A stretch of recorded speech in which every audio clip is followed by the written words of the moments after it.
نفرت تھی، شدید نفرت۔ ذہن کے پردے پر اس کی تصویر آتے ہی میری رگوں میں خون نہیں دوڑتا تھا بلکہ آگ دوڑنے لگتی تھی۔ سر حیدر کچھ دیر خاموشی سے مجھے دیکھتے رہے، پھر کچھ دیر کے بعد پوچھنے لگے، اور یہ دشمن کون ہے؟ کوئی پرانا دشمن؟ میں نے گہری سانس لے کے کہا، ہے ایک شخص جس نے ہمیں دن میں تارے دکھائے ہیں اور میں اسے دن میں چاند سورج سب دکھانا چاہتی ہوں۔ میرے جواب پہ وہ مسکرائے، اور تم چاہتی ہو کہ CSS کے ذریعے اس تک پہنچو؟ وہ بڑی رسانیت سے مجھ سے پوچھنے لگے۔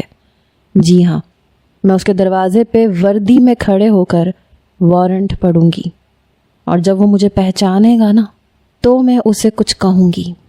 یاد ہے تم نے کہا تھا کہ میں کچھ کر نہیں سکتی، میں بے بس ہوں۔ آج میں تمہیں بتاتی ہوں کہ بے بسی کیا ہوتی ہے۔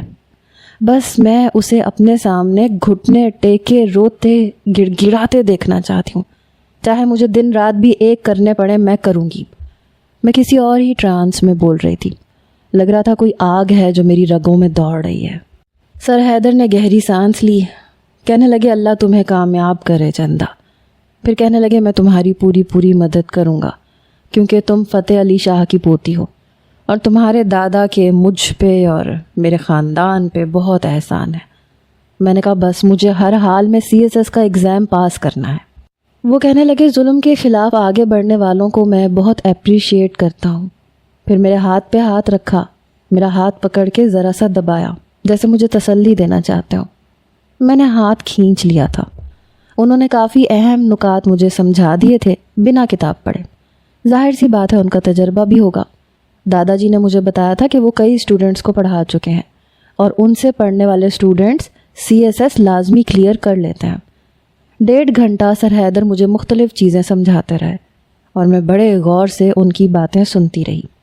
پھر وہ چلے گئے، میں اپنے کمرے میں ہی بیٹھ گئی۔ کیا ہوا ابرش سلطان؟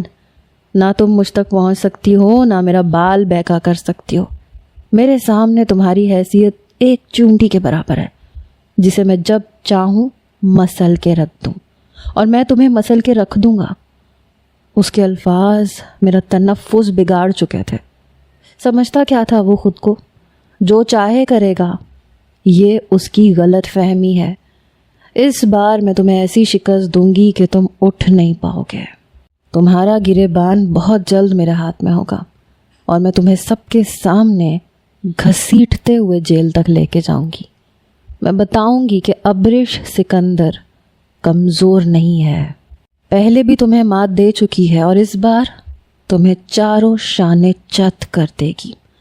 میری آنکھوں میں آنسو